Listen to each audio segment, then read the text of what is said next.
Student okay biology में आपका स्वागत है। इस वीडियो में हम उत्सर्जन तंत्र के जो शेष बचे हुए भाग हैं उनका हम अध्ययन करेंगे। तो इससे जितने भी अपने 2-3 वीडियो बनाए हैं उसमें हमने वृक्क की बाह्य संरचना, उसकी आंतरिक संरचना और नेफ्रॉन की संरचना और नेफ्रॉन के जो प्रकार होते हैं 2 प्रकार, उसके बारे में हमने कंप्लीट अध्ययन किया है। तो अब शेष भाग कौन कौन से हो गए? देखो, मूत्रवाहिनियाँ जिसको अपन यूरेटर्स बोलते हैं, मूत्राशय जिसको यूरिनरी ब्लैडर बोलते हैं, ये थैले जैसी संरचना होती है, और एक मूत्र मार्ग नलिकाकार संरचना।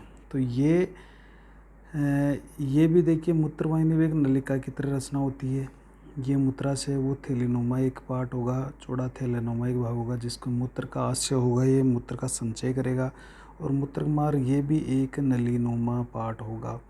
तो हमने चित्र बना के देखे थे कि जैसे हमारे ये गुर्दे हैं दोनों, तो उसमें इस तरह से प्रत्येक गुर्दे से एक एक नली निकलती है जिसको हम कहते हैं मूत्रवाहिनी। तो 2 मूत्रवाहिनियाँ हो गई। ये दोनों मूत्रवाहिनियाँ है वो एक थैले के अंदर आके खुलती है, और ये जो थैला है फिर आगे जाके एक नली के द्वारा बाहर की तरफ खुलता है। इस थैले में यहाँ पर तिरछी ये दोनों मूत्रवाहिनियाँ खुल जाती है, और ये यहाँ पर एक छिद्र के द्वारा ये आपका जो ये नली है, ये यूरेथ्रा, ये खुल जाता है। तो ये तो हो गई मूत्रवाहिनियाँ जो 2 होती है, दाईं और बाईं। और ये हो गया मूत्राशय, और ये हो गया मूत्र मार्ग। तो होता क्या है कि जैसे हमने नेफ्रॉन के अंदर मूत्र बनेगा, तो वो मूत्र बनते हैं पेल्विस में आएगा। तो ये जो हमारा मूत्रवाहिनी है किडनी में हमने देखा था कि अंदर जाकर फैल कर एक चौड़ी संरचना बनाती है जिसको अपने वृक्क श्रोणी या रीनल पेल्विस कहा था हमने इसको, रीनल पेल्विस। तो ये रीनल पेल्विस से शुरू होकर एक नली आती है मूत्राशय तक। तो ये एक पेशी नली होती है, मोटी नली होती है जिसको अपन मूत्रवाहिनी कहते हैं, 2 होती है। ये मूत्र को जैसे जैसे मूत्र बनता है वैसे वैसे मूत्र को ये इस मूत्राशय में जो एक थैली जैसी संरचना उसमें लाकर ये यहाँ पर भर दिया जाता है, और यहाँ पर लगभग 700 से 800 ml यूरिन है वो मूत्र यहाँ पर इकट्ठा हो जाता है। फिर इस मूत्राशय से आगे एक नली निकलती है जिसको अपन मूत्र मार्ग या यूरेथ्रा कहेंगे। इसको क्या कहते हैं? यूरेथ्रा। यूरेथ्रा जहाँ से शुरू होता है वहाँ पर एक वाल्व पाया जाता है, एक अवरोधनी, एक स्फिंक्टर पाया जाता है।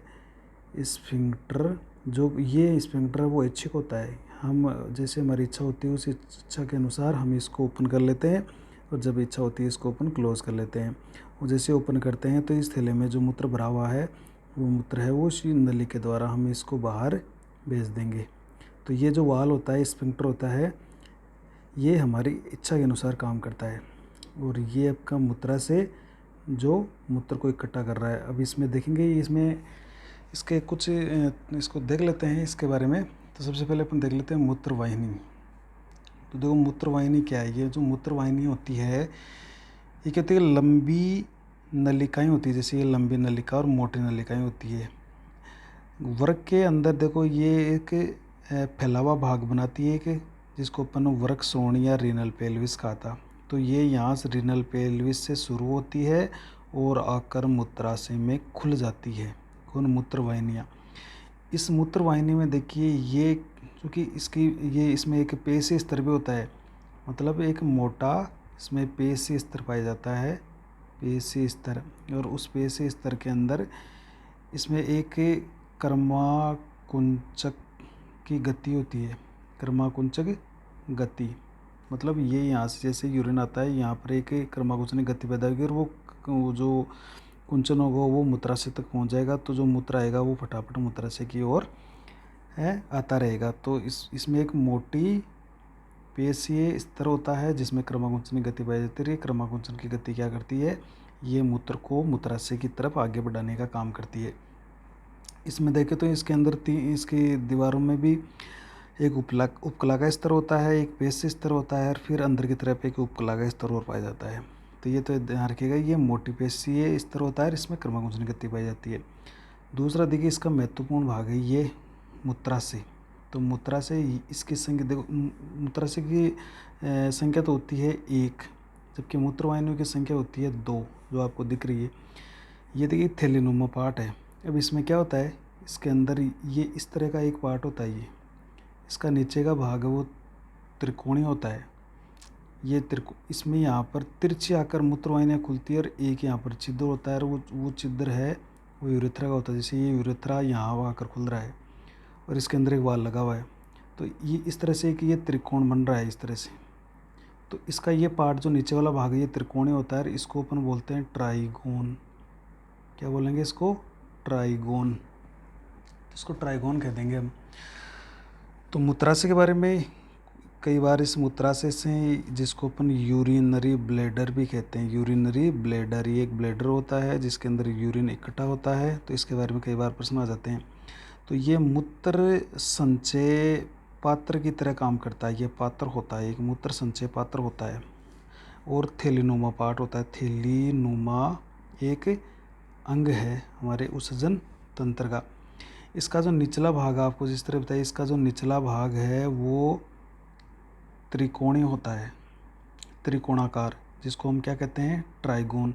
अब ये जो ट्राइगोन है, इस ट्राइगोन में देखिए 3 छिद्र आके खुल रहे हैं।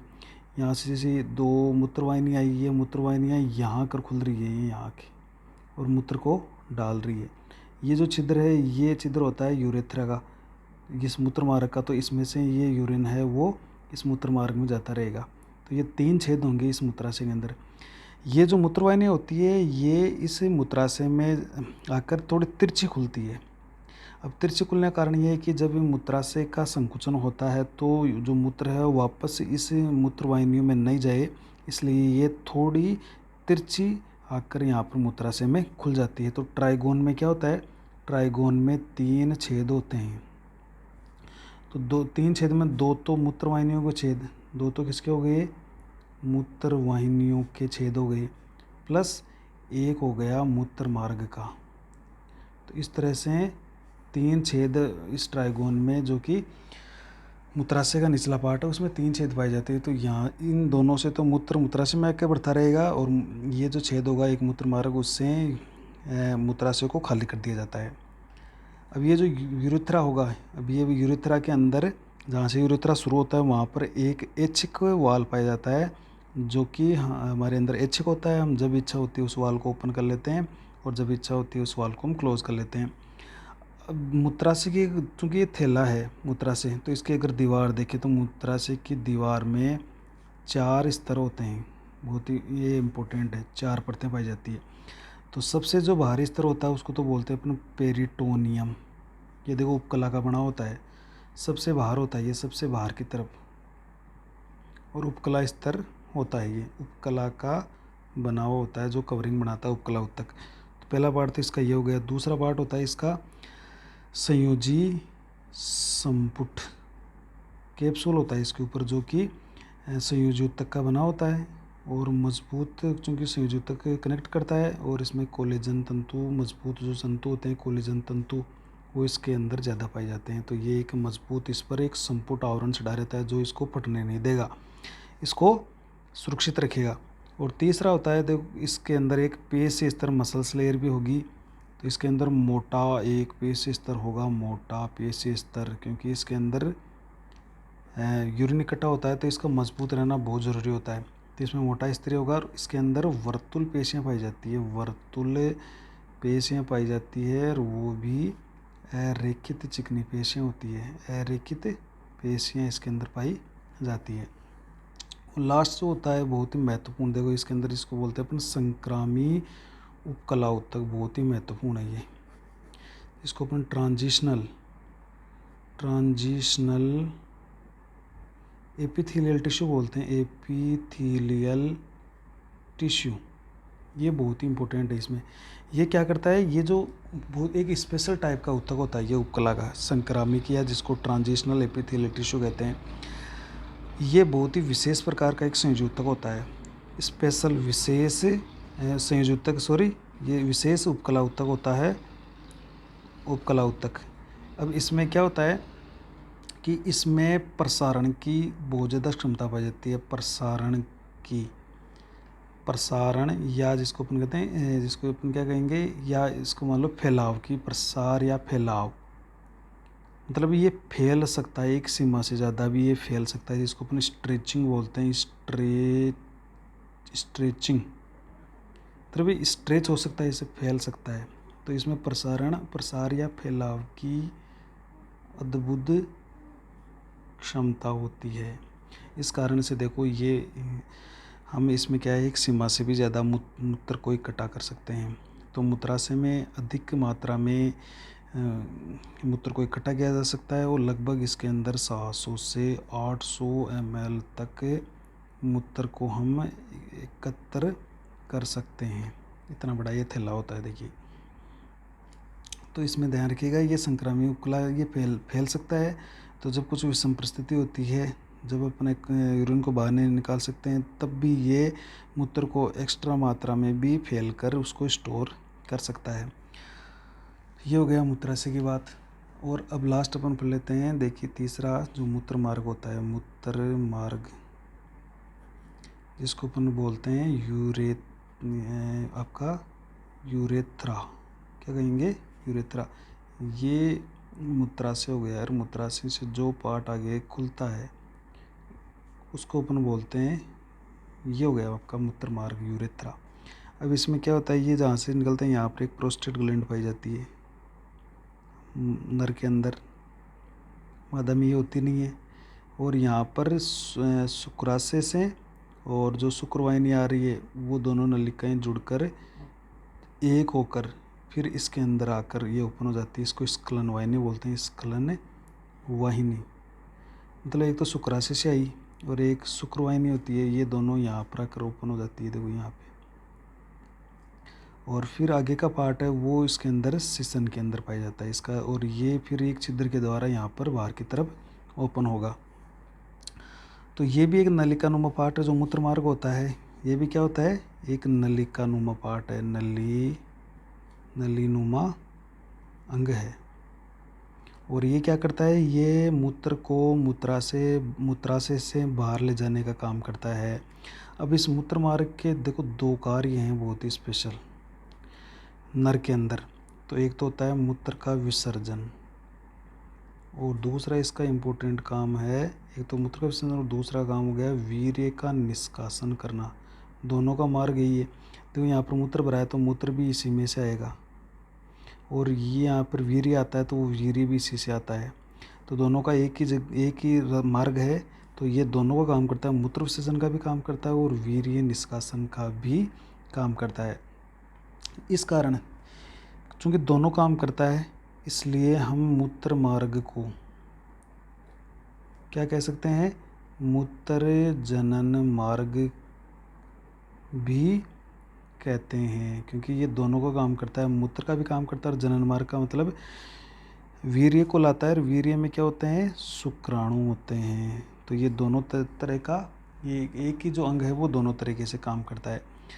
अब देखिए इसमें होता है, और ये नर की बात है, ये किस में होता है ऐसा काम, नर में होता है। जबकि जो मादा होती है ना उसमें हम जानते हैं कि जो मूत्र मार्ग होता है और वो जनन मार्ग, ये दोनों ही अलग अलग होते हैं, दोनों अलग अलग छिद्र होते हैं। तो मूत्र मार्ग और जनन मार्ग दोनों अलग अलग होते हैं। तो उनमें ये जो यूरेथ्रा होगा ये केवल मूत्र निष्कासन का काम करेगा। नर में इसकी लंबाई बहुत ज़्यादा होती है, नर के अंदर देखें ना तो इसकी लंबाई लगभग 20 सेंटीमीटर होती है लंबाई, जबकि मादा में इसकी लंबाई बहुत ही शॉर्ट होती है, लगभग 4 सेंटीमीटर इसकी लंबाई होती है। यानी नर में इसकी लंबाई ज़्यादा होती है। ये मादा में केवल और केवल किसका काम करता है, यूरेथ्रा मादा में केवल मूत्र विसर्जन का काम करता है, जबकि नर के अंदर देखो ये मूत्र और जनन मार्ग दोनों का काम करता है। अब इसके देखो 3 पार्ट हो गए। ये जहाँ से निकला है, इस मूत्राशय से निकला है, तो कुछ इसका ये पार्ट तो जो प्रोस्टेट ग्रंथि में से गुजर रहा है, इस पार्ट को तो अपन बोलेंगे प्रोस्टेट पार्ट, प्रोस्टेट भाग। देखो पहला भाग, तो इसके 3 भाग हो गए, इसके 3 पार्ट हो जाते हैं यूरेथ्रा के। प्रोस्टेट पार्ट, ये प्रोस्टेट ग्रंथि में से गुजरता है जहाँ पर दोनों जो स्खलन वाहिनियाँ वो आके खुल जाती हैं यहाँ पर। फिर इसके थोड़ा सा आगे का पार्ट, जो छोटा सा पार्ट होगा उसे हम कहेंगे झिल्ली में भाग या झिल्ली में भाग, या जिसको अपन कहेंगे मेम्ब्रेन मेम्ब्रेनियस पार्ट इसको कह देंगे। ये देखो एक छोटा सा पार्ट होगा, मध्य का भाग होगा, बीच का पार्ट होगा और एक छोटा सा भाग होगा, बीच का पार्ट और छोटा सा भाग होगा। बाकी जो मेन पार्ट होगा वो देखो ये सिसन में से होकर गुजरेगा। जो नर का बाह्य जननांग होता है सिसन, इस पार्ट को अपन कहेंगे सिसन पार्ट, सिसन भाग। इसको पेनिस या पेनिल पार्ट भी बोलेंगे इसको। अब तो ये सबसे लंबा ज़्यादा होता है। सबसे लंबा पार्ट जो यूरेथ्रा का होता है वो किस में होता है? सिसन में। तो ये जो पार्ट है ये पेनिस में से होकर गुजरता है। पेनिस जो ग्लैंड पेनिस होता है उस पेनिस में से गुजरता है और गुजरते गुजरते इसके बाहर की तरफ एक छिद्र के रूप में बाहर की तरफ खुलता है और यहाँ से फिर है मूत्र का निष्कासन कर दिया जाता है। देखिए तो ये तो होता है हमारा। तो इस वीडियो में हमने टोटली है जो मुख्य अन्य अंग थे हमारे श्वसन तंत्र उसके बारे में हमने पढ़ा है। एक देखिए यहाँ टेस्ट होता है, इसको और बता दें आपको। यूरोग्राफी। यूरोग्राफी क्या होता है? यूरोग्राफी तो यूरो का मतलब हो गया आपका जो मूत्र मार्ग जो होता है उसका ये एक चित्रण होता है, एक्सरे। मूत्र मार्ग का ये एक्सरे होता है जिसमें किसी भी तरह का कोई ऑब्स्ट्रक्शन हो या कोई बाधा हो मान लीजिए, या उसके अंदर कोई पथरी हो तो उसका हमें पता चल जाता है। तो ये कि आपके यूरोग्राफी इसका एक एक्सपेरिमेंट इसका होता है, जांच होती है मूत्र मार्ग की।